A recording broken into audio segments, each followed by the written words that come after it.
नमस्कार, yes news महाराष्ट्रामध्ये आपल्या सर्वांचे स्वागत। कविता अजय हराळे यांना अहिल्यारत्न पुरस्कार प्रदान।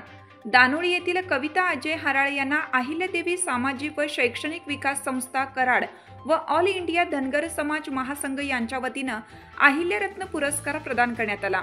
पत्रकार अजय हराळे यांच्या सौभाग्यवती कविता हराळे या अतिरिक्त जिल्हा सत्र न्यायालय जयसिंगपूर या ठिकाणी 4 वर्षापासून कार्यरत असून अत्यंत पारदर्शकपणा व उल्लेखनीय योगदानाची ही पोचपावती ठरणार आहे।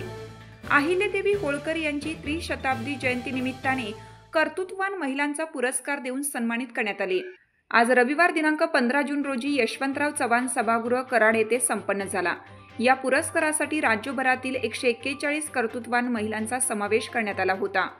कार्यक्रमाला माजी आमदार रामहरी रूपनूर, बाळासाहेब पाटील, कर्णवीर पाटील, चेअरमन सद्गुरू साखर कारखाना, श्रीमंत योगीराज संजय गायकवाड, बळवंत पाटील, आरटीओ ऑफिसर सौरभजी दडस तसेच या कार्यक्रमाचे संयोजक प्रवीण काकडे, महाराष्ट्र प्रदेश अध्यक्ष ऑल इंडिया धनगर समाज महासंघ यांच्या प्रमुख उपस्थितीत हा कार्यक्रम अनेक दिग्गज मान्यवरांच्या उपस्थितीत पार पडला।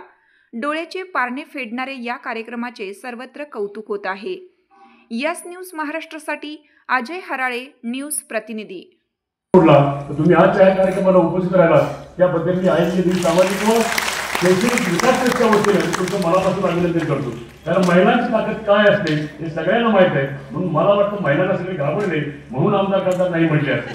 कारण एवढ्या सगळ्यांचा सरकार करायचं म्हणजे खूप वेळ जाणार असं सगळ्यांना वाटत होतं, पण आपण सर्वजण मान्यवर विविध भागातून या ठिकाणी उपस्थित राहिला त्याबद्दल मी आपल्याला शुभेच्छा देतो।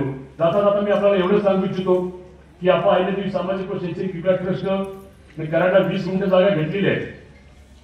त्याच्यामध्ये बहुजन समाज असेल किंवा अन्य कोणताही वर्ग असेल तो शिक्षणापासून वंचित राहू नये या अनुषंगाने एमपीसी यूपीसी सेंटर आणि वसतिगृह आपला उभा करण्याचा मानस आहे आणि तो करणारच आहे। आपण सर्वांनी साथ द्यावी, कारण शिक्षण हे वाढलेलं खूप आहे, ते गुरुकुलाला लावल्याशिवाय राहत नाही, म्हणून या व्यासपीठाने तुम्ही आहात। म्हणून आपल्याला मी विनंती करतो की या पुरस्कारांचा कुठल्याही प्रकारे अवमान होता कामा नये, कारण पुण्यश्लोक अहिल्यादेवी होळकर ही अद्वितीय अशी स्त्री होती, दातृत्व आणि कर्तृत्व इतिहासामध्ये तोड नव्हतं अशा ह्या प्रकारचं हे नेतृत्व आहे, कर्तृत्व आहे, त्यांच्या नावाने तुम्हाला आम्ही सन्मानित करत आहोत। मी आपल्या सर्वांना विनंती करतो आजचा दिवस यासाठी द्यावा, कुणाची गडबड असेल वेळ नाही मला सगळं कल्पना आहे, पण महिलांचं उशिरा येण्यात जाण्यामुळं जरा कार्यक्रम लेट झाला। मी संस्थेच्या वतीने मी आपली दिलगिरी व्यक्त करतो, प्रमुख पाहुण्यांचीही मी दिलगिरी व्यक्त करतो आणि मी माझं लाभलेलं प्रास्ताविक भाषण संपवतो। जय हिंद, जय महाराष्ट्र।